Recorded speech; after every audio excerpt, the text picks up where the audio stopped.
എല്ലാവർക്കും സലു കിച്ചനിലേക്ക് സ്വാഗതം. ഇന്ന് ഞാൻ എപ്പോഴും ഉണ്ടാക്കുന്നതിൽ നിന്നും വ്യത്യസ്തമായിട്ടുള്ള ഒരു ബൻ അപ്പവും സ്പെഷ്യൽ കുറുമയാണ് തയ്യാറാക്കുന്നത്. അപ്പം നമ്മൾ സാധാരണ ഉണ്ടാക്കുന്നതിൽ നിന്നും എന്തെങ്കിലുമൊക്കെ നമ്മൾ വെറൈറ്റി ഉണ്ടാക്കുമ്പോഴാണല്ലോ കുട്ടികൾക്കും ഇഷ്ടപ്പെടുന്നത്.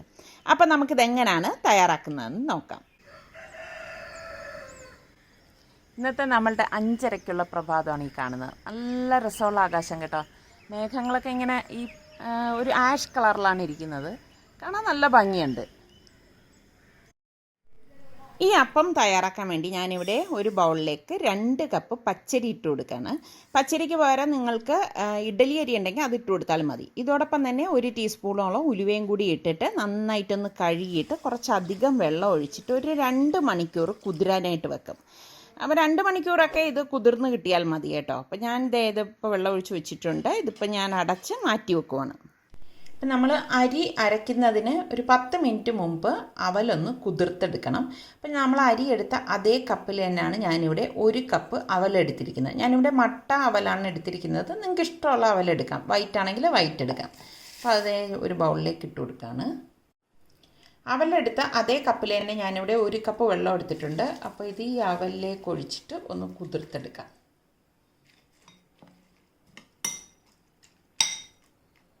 ഒരുപാട് കുതിരേണ്ട ആവശ്യമൊന്നുമില്ല കേട്ടോ. ഇത് പെട്ടെന്ന് തന്നെ കുതിർന്ന് കിട്ടും. നമുക്കിത് അടച്ച് മാറ്റി വെക്കാം. അപ്പോൾ ഇതിവിടെ ഒരു 10 മിനിറ്റ് ആയിട്ടുണ്ട്. ഇത് കണ്ടോ, അവലിവിടെ നല്ലതുപോലെ കുതിർന്ന് വന്നിട്ടുണ്ട്. അവലായതുകൊണ്ട് തന്നെ നമുക്ക് പെട്ടെന്ന് കുതിർന്ന് കിട്ടും. ഇനി നമുക്ക് ഇതിലേക്ക് ഈ എടുത്ത അതേ കപ്പിൽ തന്നെ 1 കപ്പ് ചിരകിയ തേങ്ങ വേണം. അപ്പോൾ ഞാനിവിടെ 1 കപ്പ് തേങ്ങ എടുത്തിട്ടുണ്ട്. അപ്പോൾ 2 കപ്പ് അരിക്കാണ് നമ്മൾ 1 കപ്പ് അവലും 1 കപ്പ് തേങ്ങയും എടുത്തിരിക്കുന്നത്. അപ്പോൾ ഇനി നമുക്കിത് അരച്ചെടുക്കാം. അപ്പോൾ നമ്മളിനിയിപ്പോൾ ഇത് അരച്ചെടുക്കാൻ പോവാണ്. അപ്പോൾ ഇതൊന്ന് ഡ്രെയിൻ ചെയ്തെടുക്കാം. എന്നിട്ട് ഈ വെള്ളം നമ്മൾ മാറ്റി വെക്കും. ഈ വെള്ളം വെച്ചിട്ട് തന്നെയാണ് നമ്മളിത് അരച്ചെടുക്കുന്നത് കേട്ടോ.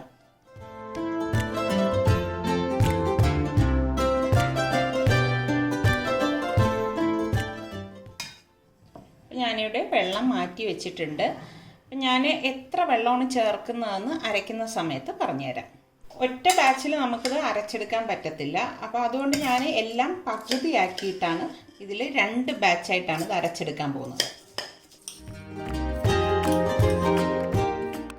അപ്പോൾ ഞാൻ അരിയെടുത്തതിൻ്റെ പകുതി ഇതിലേക്ക് ഇട്ടിട്ടുണ്ട്. അതുപോലെ തന്നെ അവൽ കുതിർത്ത് വെച്ചിരിക്കുന്നത് പകുതി ഇതിലേക്ക് ഇട്ട് കൊടുക്കാം.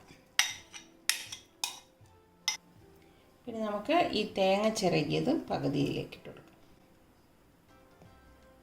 ഞാൻ അരയ്ക്കുമ്പോൾ തന്നെ ഉപ്പ് ചേർത്താണ് അരച്ചെടുക്കുന്നത് കേട്ടോ. പാകത്തിനുള്ള ഉപ്പിട്ട് കൊടുക്കാം. അരി കുതിർത്ത് വെച്ചിരിക്കുന്ന വെള്ളമാണ് ഞാനിവിടെ എടുത്തിരിക്കുന്നത്. അപ്പോൾ 1 കപ്പ് വെള്ളം ഞാൻ ആദ്യം ഒന്ന് ഇതുപോലെ ഒന്ന് ഒഴിച്ചു കൊടുത്തിട്ട് അരച്ചെടുക്കുകയാണ്. നമ്മൾ അരി എടുത്ത അതേ കപ്പിൽ തന്നെയാണ് 1 കപ്പ് ഞാൻ എടുത്തിരിക്കുന്നത്. ഇനി ഇതൊന്ന് അരച്ചെടുക്കാം. നല്ല സ്മൂത്തായിട്ട് നമ്മളിത് അരച്ചെടുക്കണം. ഒട്ടും തരി പാടില്ല കേട്ടോ. അപ്പോൾ ഇത് നമുക്കൊരു ബൗളിലേക്ക് ഒഴിച്ചു കൊടുക്കാം.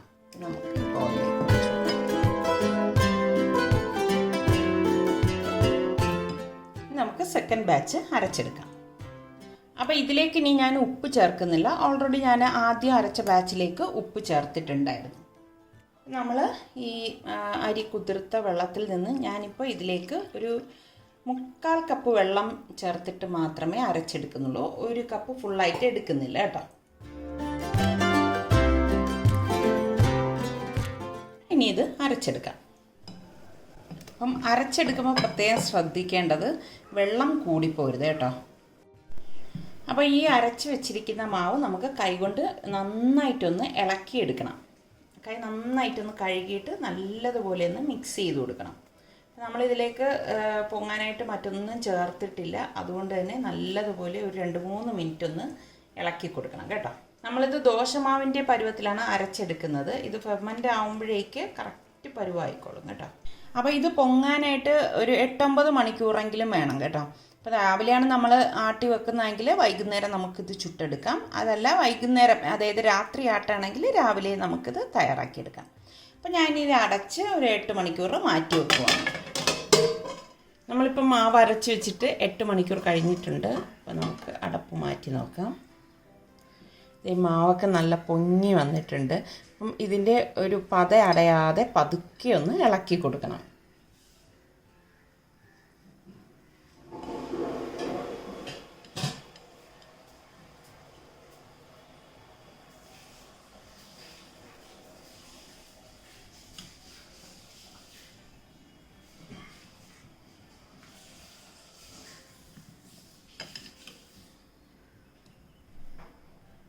നമ്മളിതിലേക്ക് ഈസ്റ്റോ സോഡാപ്പൊടിയോ ഒന്നും ചേർത്തിട്ടില്ല കേട്ടോ.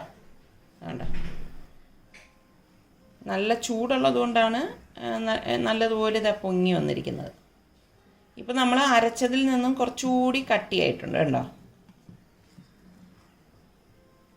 ഇതാണ് നമ്മളുടെ ഈ മാവിൻ്റെ ഒരു പരുവം എന്ന് പറയുന്നത്. ഇനി നമുക്ക് ഈ മാവിലേക്കൊന്ന് താളിച്ചിടണം. ഞാനിവിടെ മുട്ട പുഴുങ്ങാനായിട്ട് വെച്ചിട്ടുണ്ട്. താളിക്കാൻ വേണ്ടി ഞാനിവിടെ ഒരു ചട്ടിയിലേക്ക് 2 ടേബിൾ സ്പൂൺ ഓയിൽ ഒഴിച്ചു കൊടുക്കുകയാണ്. എണ്ണ ചൂടാകുമ്പോഴേക്ക് 1 ടീസ്പൂൺ കടുകും 1 ടീസ്പൂൺ പെരിഞ്ജീരകം, അതായത് വലിയ ജീരകം കൂടി ഇട്ട് കൊടുക്കാം. ഇതുപോലെ പൊട്ടി വരുമ്പോഴേക്കും ഞാനിവിടെ 5-6 ചുവന്നുള്ളി ചെറുതായിട്ട് അരിഞ്ഞത്, ഒരു 3 പച്ചമുളക് വട്ടത്തിലരിഞ്ഞത്, കുറച്ച് കറിവേപ്പില ചെറുതായിട്ട് അരിഞ്ഞെടുത്തിട്ടുണ്ട്. അപ്പോൾ ആദ്യം തന്നെ നമുക്ക് കറിവേപ്പിലയും പച്ചമുളകും കൂടി ഇട്ട് കൊടുക്കാം.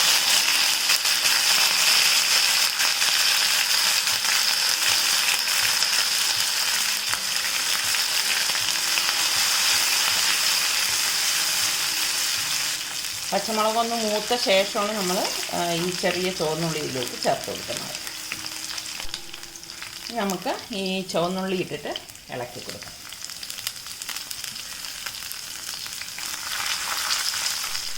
അപ്പോൾ അതായത് ഇവിടെ നല്ലതുപോലെ മൂപ്പിച്ചിട്ടുണ്ട്. ഇനി നമുക്ക് ഇത് ഈ അരച്ച് വെച്ചിരിക്കുന്ന മാവിലേക്ക് ഇട്ട് കൊടുക്കാം. അപ്പോൾ നമ്മളുടെ മാവ് ദേ കണ്ടോ, നല്ല പരുവത്തിൽ വന്നിരിക്കുകയാണ്. അപ്പോൾ നമ്മൾ ഉണ്ടാക്കാൻ എത്രയാണോ മാവ് എടുക്കുന്നത് ആ മാവ് ഒരു ബൗളിലേക്ക് മാറ്റിയിട്ടാണ് നമ്മൾ താളിച്ചത് ഒഴിച്ചു കൊടുക്കുന്നത്. അല്ലെങ്കിൽ ഇപ്പോൾ നമ്മളിപ്പോൾ എല്ലാ മാവും കൂടി എടുക്കുന്നില്ലെങ്കിൽ ഈ താളിച്ചത് ഫുള്ളായിട്ട് ഇതിലേക്ക് ഒഴിച്ചു കൊടുക്കേണ്ട ആവശ്യമില്ല കേട്ടോ.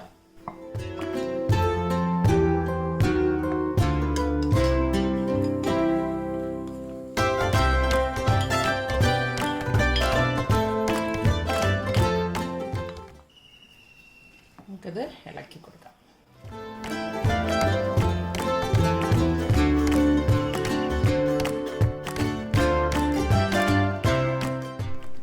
ഞാൻ കറി ഉണ്ടാക്കാൻ വേണ്ടി ഇരുമ്പ് ചട്ടിയിലേക്ക് 2 ടേബിൾ സ്പൂൺ ഓയിൽ ഒഴിച്ചു കൊടുക്കുകയാണ്. എണ്ണ ചൂടാകുമ്പോഴേക്ക് ഞാൻ 1 ടീസ്പൂൺ പെരിഞ്ജീരകം ഇട്ട് കൊടുക്കുകയാണ്. പെരിഞ്ജീരകം എന്ന് പറയുമ്പോൾ ഫെന്നൽ സീഡ്. ഇനി ഇതിലേക്ക് 2 വറ്റൽമുളക് ഇട്ട് കൊടുക്കാം. ഞാനിവിടെ കുറച്ച് ഇഞ്ചി ചതച്ചതും 1 ഉണ്ട വെളുത്തുള്ളി ചതച്ചത്, കുറച്ച് കറിവേപ്പില, ഒരു 3 പച്ചമുളക് ചതച്ചെടുത്തിട്ടുണ്ട്. ഇത് ഇത്രയും കൂടി എണ്ണയിലേക്ക് ഇട്ട് കൊടുക്കണം.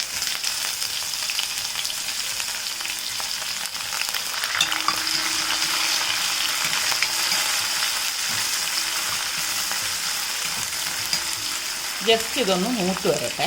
ഇവിടെ നല്ല മൂത്ത മണം വന്നിട്ടുണ്ട്. ഈ സമയത്ത് ഞാനിവിടെ 3 സവോള സ്ലൈസ് ചെയ്തെടുത്തിട്ടുണ്ട്. ഈ സവോള ഇട്ട് വഴറ്റി കൊടുക്കാം.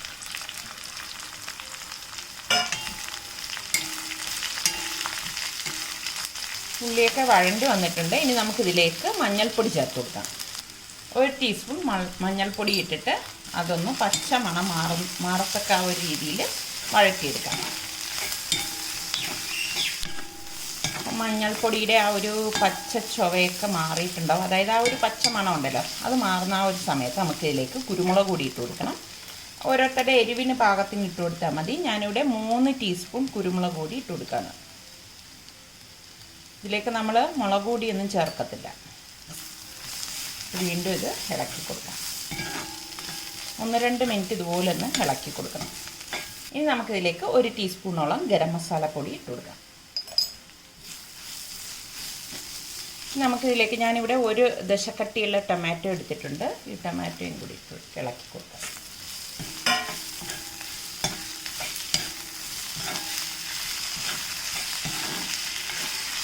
ഈ ഒരു കറിക്ക് നമ്മൾ ഇതുപോലെ ദശക്കട്ടിയുള്ള ടൊമാറ്റോ എടുക്കുന്നതാണ് നല്ലത് കേട്ടോ. ഒരുപാട് ഇങ്ങനെ ചാറുള്ളത് എടുക്കേണ്ട ആവശ്യമില്ല. അപ്പോൾ ഈ തക്കാളി ഒരുപാട് വഴലേണ്ട ആവശ്യമില്ല, ഇത്രയും മതിയാവും.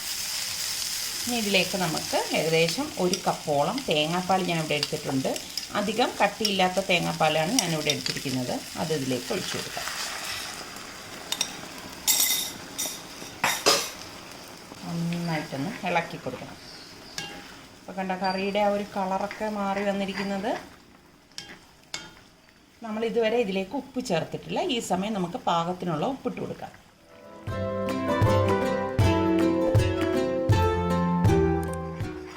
ഈ തേങ്ങാപ്പാൽ ഈ മസാലപ്പൊടികളിൽ കിടന്നിട്ട് ഒന്ന് കുറുകണം കേട്ടോ. കുറുകുമ്പോഴാണ് നമ്മളിതിലേക്ക് ഒന്നാം പാല് ചേർത്ത് കൊടുക്കുന്നത്. അപ്പോൾ കറി ദേ ഇവിടെ കുറുകി വന്നിട്ടുണ്ട് കണ്ടോ. ഈ മസാലയും ആ തേങ്ങാപ്പാലും ഒക്കെ ചേർന്നിട്ട് നല്ലതുപോലെ യോജിച്ച് വന്നിരിക്കുകയാണ്. അപ്പോൾ ഇനി ഇതിലേക്ക് നമുക്ക് ഒന്നാം പാല് ഒഴിച്ചു കൊടുക്കാം. ഞാനിവിടെ 1/2 കപ്പ് ഒന്നാം പാലാണ് എടുത്തിരിക്കുന്നത്. നല്ല കട്ടിക്കാണ് എടുത്തിരിക്കുന്നത്. അത് ഇതിലേക്ക് ഒഴിച്ചു കൊടുക്കാം. ഈ ഫ്ലെയിം നന്നായിട്ടൊന്ന് കുറച്ച് കൊടുക്കണം. ജസ്റ്റ് ഇതുപോലെ ഒന്ന് ഇളക്കി കൊടുത്തിട്ട് കുറച്ച് ഗരം മസാലപ്പൊടിയും കുറച്ച് കുരുമുളക് പൊടിയും കൂടി ഇട്ട് കൊടുക്കാം. 1/2 ടീസ്പൂൺ കുരുമുളക് പൊടിയും 1/2 ടീസ്പൂൺ ഗരം മസാല പൊടിയും കൂടി ചേർത്തിട്ട് ജസ്റ്റ് ഒന്ന് ഇളക്കി കൊടുക്കാം. എരിവൊക്കെ നിങ്ങളുടെ പാകത്തിന് ചേർത്ത് കൊടുക്കണം കേട്ടോ. കുരുമുളക് പൊടിയൊക്കെ ചേർക്കുമ്പോൾ പക്ഷേ ഇത്ര ഇടുമ്പോഴാണ് ഈ ഒരു കറിക്ക് ടേസ്റ്റ് കൂടുന്നത്. അപ്പോൾ നമ്മൾ ഈ പുഴുങ്ങി വെച്ചിരിക്കുന്ന മുട്ട ഞാൻ ഇവിടെ കട്ട് ചെയ്തെടുത്തിട്ടുണ്ട്. അത് ഇതിലേക്ക് ഇട്ട് കൊടുക്കാം.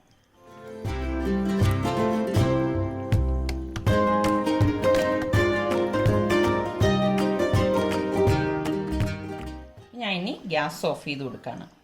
ഇരുമ്പച്ചട്ടി ആയതുകൊണ്ടാണ് തിളച്ചുകൊണ്ടിരിക്കുന്നത്. എന്നിട്ട് കുറച്ച് കറിവേപ്പില ഇതുപോലെ ഇട്ട് കൊടുക്കാം. ഇത് ലോഡ്ജിൻ്റെ കാസ്റ്റ് അയൺ പാനാണ് കേട്ടോ. നിങ്ങൾക്ക് വേണമെങ്കിൽ ഞാൻ ലിങ്ക് ഡിസ്ക്രിപ്ഷൻ ബോക്സിൽ കൊടുത്തിരിക്കാം. അപ്പോൾ നമ്മളുടെ ഈസി ആയിട്ടുള്ള അടിപൊളി മുട്ടക്കുറുമ ഇവിടെ റെഡി ആയിട്ടുണ്ട്. അപ്പോൾ ട്രൈ ചെയ്യാത്തൊരു രീതിയിലൊന്ന് ട്രൈ ചെയ്ത് നോക്കണേ. ഞാൻ ഈ അപ്പം ചുടാൻ വേണ്ടിയിട്ട് ദേ അപ്പച്ചട്ടി അടുപ്പത്തേക്ക് വെച്ചിട്ടുണ്ട്. ജസ്റ്റ് ഒന്ന് ഓയിലൊന്ന് തൂത്ത് കൊടുക്കുന്നതേ ഉള്ളൂ. അപ്പം നിങ്ങളുടെ കയ്യിൽ ഇരുമ്പ് ആണെങ്കിലും ഇതുപോലെ ഒന്ന് ഓയിൽ തൂത്ത് കൊടുത്തിട്ട് വേണം മാവ് കോരി ഒഴിക്കാൻ. നമ്മൾ എടുത്തിരിക്കുന്ന മാവ് നന്നായിട്ടൊന്ന് ഇളക്കിയെടുക്കണം. ഇളക്കിയെടുത്ത ശേഷം ഒരു തവി മാവ് ഇതുപോലെ കോരി ഒഴിച്ചു കൊടുക്കാം. പരത്തേണ്ട ആവശ്യമില്ല കേട്ടോ.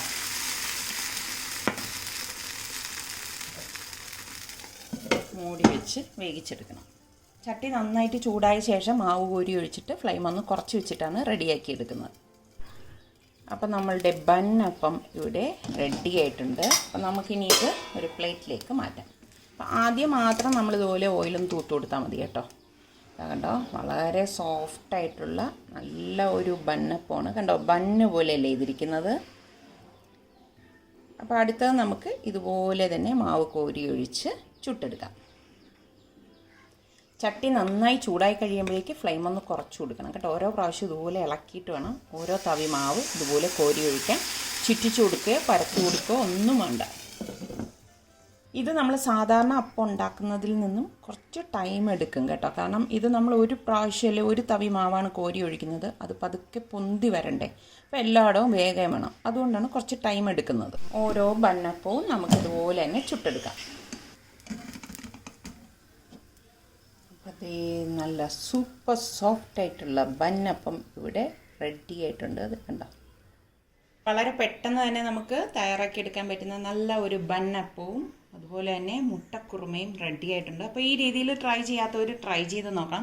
ഇതൊക്കെ നമ്മൾ സാധാരണ വീട്ടിലുണ്ടാക്കുന്നത് തന്നെയാണ്. പക്ഷേ അതിൽ ഈ പൊടികളിലും ഓരോന്ന് ചേർക്കുന്നതിലുള്ളതൊക്കെ അളവുകളും ഒക്കെ മാറുമ്പോഴാണ് ഇതിൻ്റെയൊക്കെ ടേസ്റ്റും മാറി വരുന്നത്. അപ്പോൾ ട്രൈ ചെയ്ത് നോക്കിയിട്ട് എങ്ങനെയുണ്ടെന്ന് ഫീഡ്ബാക്ക് കൂടെ തരണേ. അടുത്തിനി നമുക്ക് നല്ല റെസിപ്പിയുമായി വരാം. അതുവരേക്കും എല്ലാവർക്കും ബൈ. അപ്പോൾ ഈ ബണ്ണപ്പത്തിൻ്റെ ഉൾഭാഗം ഞാനൊന്ന് കാണിച്ചു തരാം. നല്ല ബണ്ണ് പോലാണ് ഇരിക്കുന്നത്.